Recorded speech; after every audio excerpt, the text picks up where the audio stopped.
John Smith, time governor of Virginia, was born in Lincolnshire, England, in the year 1579. The son of a well-to-do tenant farmer, he attended the free school in the nearby village of Alford. But the Latin lessons, inherited from a dark past, must have seemed unbearably dull. For we know by his own account that at the age of 13, he sold his satchel, books, and all he had, intending secretly to get to sea. Secretly to get to sea. This was the dream of many an English yeoman's son. The age of colonization was dawning. France had vast claims in the New World. Canada, the Great Lakes country, the Mississippi Valley. Spain was exploiting the incredible wealth of Peru and Mexico. But England had little to show for her efforts. Although many an expedition had dropped down from London, in 1603, 15 years after the defeat of the Spanish Armada, there was still no permanent English colony in America. But in spite of failures, England's colonial fever had in no wise abated, and London was at the very center of the latest scheme, to plant a colony in Virginia. To London in 1603 came John Smith, now Captain John Smith. And cheerfully at sea, success you still entice to get the pearl and gold. The pearl and gold. Gentlemen, untold riches lie before us. And untold hard work, I warrant. That none of us doubt, Captain Newport. But rest content on this score. We have able men, you, our mariner, to transport us to fruitful Virginia. Master Gosnold here, whose dream it was to plant this colony. And, if I may say so myself, gentlemen, I have no little experience as an administrator. Hear, hear.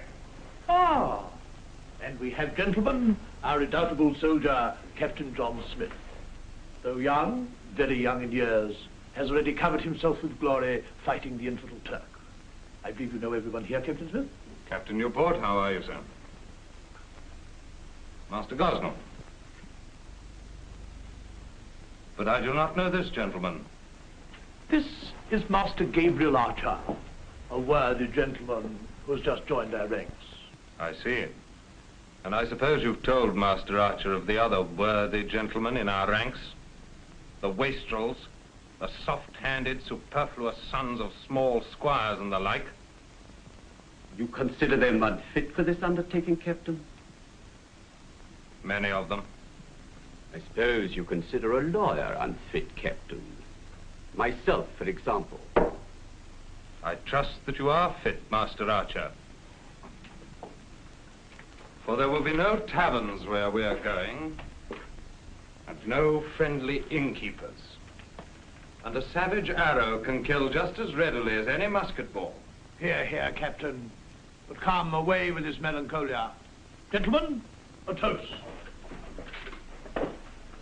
Ours to hold, Earth's only paradise, Virginia. Virginia. Virginia.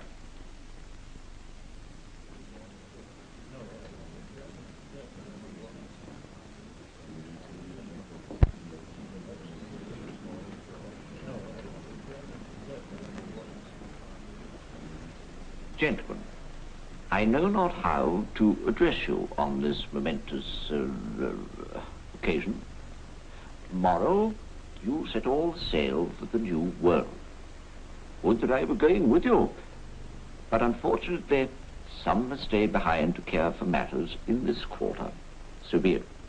You know well your purposes in this venture. I need not rehearse them now.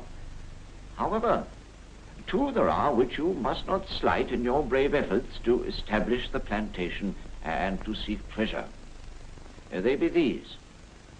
Firstly, to search for the lost colonists sent out by Sir Walter Raleigh. More than 100 English souls who disappeared into that wilderness, leaving not a rack behind. And secondly, to search out that elusive passage to the Indies. This above all, to search out the Northwest Passage. And lastly, have I covered all matters? The box, my lord. Oh, yes, of course, the box. This box, gentlemen, contains the names of the 8 men we have selected to be the ruling members of the colony. This box, gentlemen, this box is not to be opened until Virginia is reached.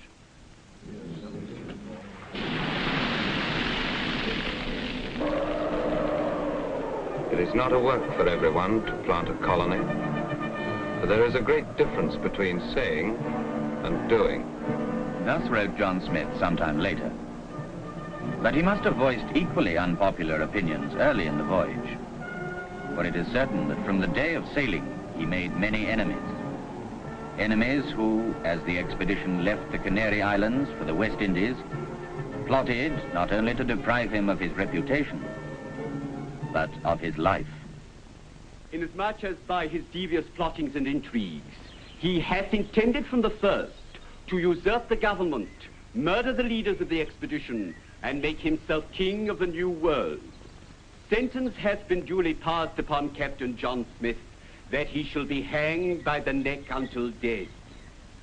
Has the prisoner anything to say before this sentence is carried out?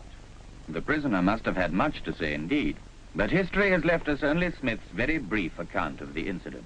Here, on the island of Nevis, a pair of gallows was made, but Captain Smith, for whom they were intended, could not be persuaded to use them. Land! Land! Ho! April 26, 1607. The coast of Virginia was sighted.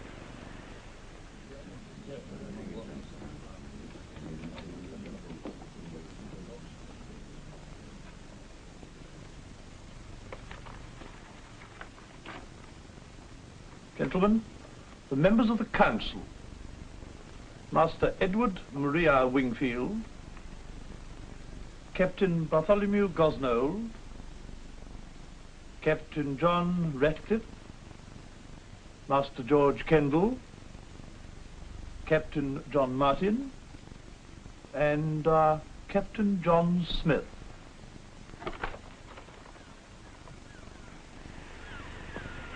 May 13, 1607.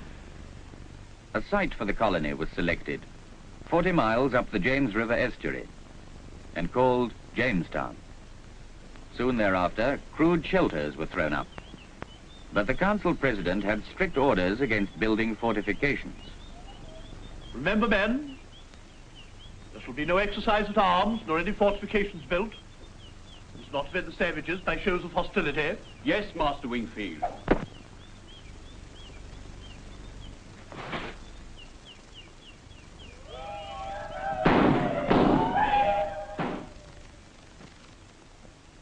The 6th of August, 1607, died George Flower of a wound given by the savages.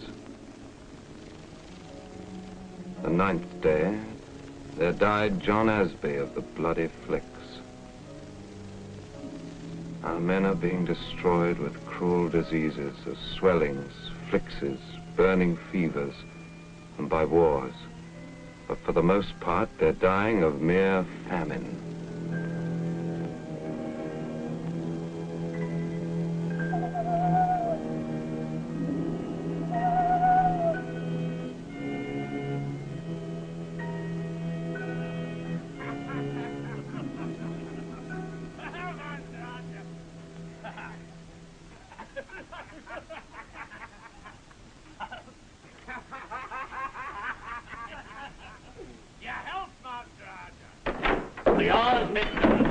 What is the meaning of this, Captain Smith?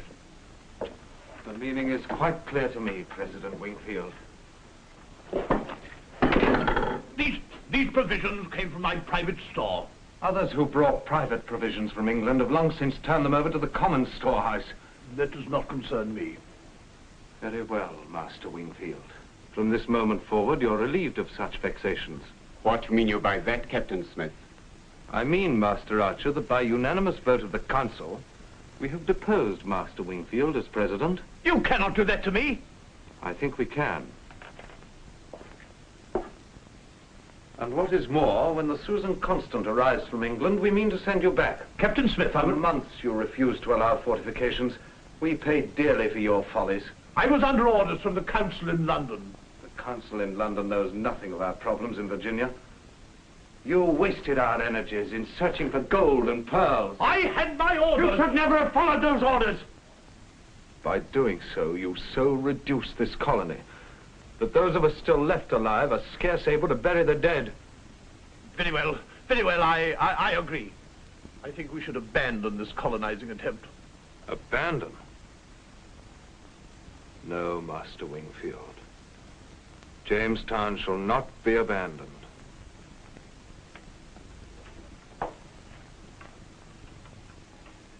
Now, Captain Smith, in that desperate extremity, went to search the country for trade. For nothing could persuade him to starve, either himself or his men. Smith seldom returned empty-handed from his many trading expeditions. And even his worst enemies agreed that the corn which he brought back saved the colonists from starvation. With the storehouses at Jamestown now well stocked, Smith set the colonists to work.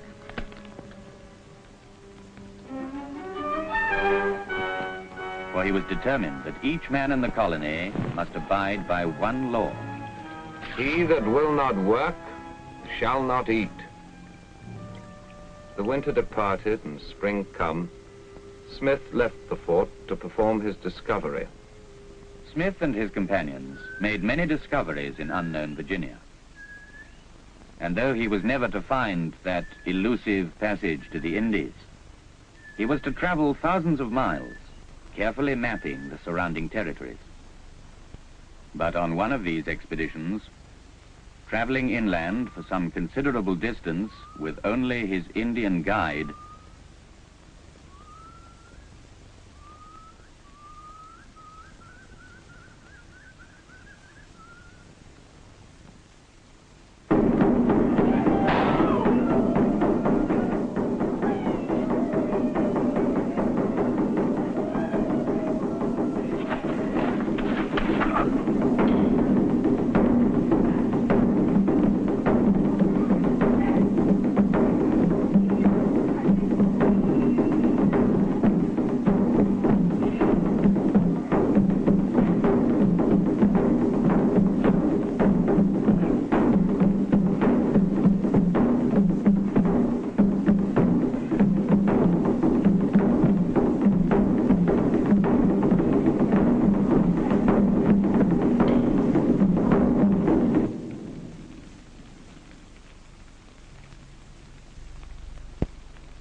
And so, having been ready with their clubs to beat out his brains, Pocahontas, the king's dearest daughter, got his head in her arms and laid her own upon his to save him from death.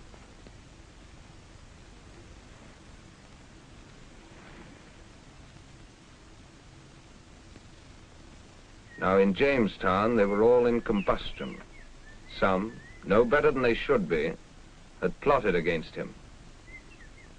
Plots had gone forward against Smith in his absence, but upon his return, he took swift action against the chief plotter, his old enemy, Gabriel Archer, and laid him by the heels till he sent him prisoner for England.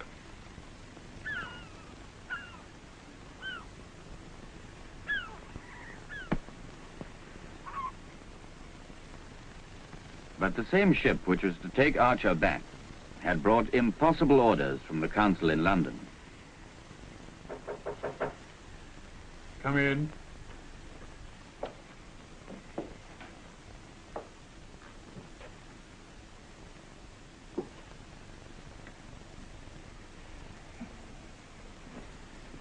Captain Newport, I've prepared my answer for the fine gentlemen of the London Company. You can tell them that I'll carry out their fantastical orders to find gold, to find Raleigh's lost colonists, to make pitch and tar and glass and soap.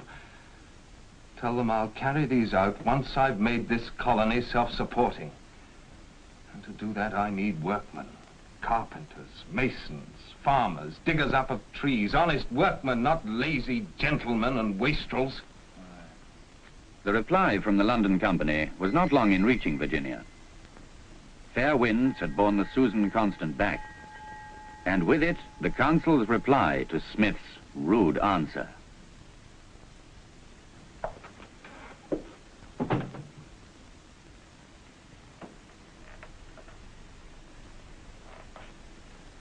Captain Smith. Archer. My dear Captain Smith, it seems it has fallen to my lot to inform you that you are deposed. It seems the London Company has, at long last, been reorganized. My Lord Delaware is on his way this very moment with 9 ships, 500 colonists, and you, Captain Smith, are hereby deposed. You have letters to this effect? Letters will arrive with my Lord Delaware. Then we shall await my Lord Delaware. There are some 30 old colonists left alive, Master Archer. And they've been through much. Burning fevers and starvation, the terror of Indian attacks and the deaths of their dearest friends. They're afraid of nothing and they're behind me to a man. And until Delaware arrives with official orders, I am still president of this colony. And if you try any of your scandalous tricks, I'll have you hanged by the heels just as you once tried to hang me by the neck. But mark me well, Archer. I will not fail.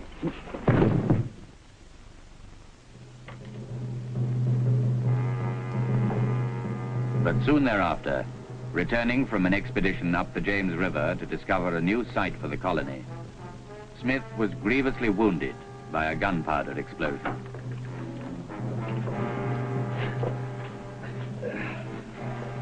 Did Archer see us? Yes, Captain. He's out there now with his jackals. Let's hang him down and get it over with. No. But he's command. Delaware will arrive soon. He'll take command. And I must go back to England. England? I need a surgeon now to mend this excavation or I'm done for. My work is finished now in Virginia.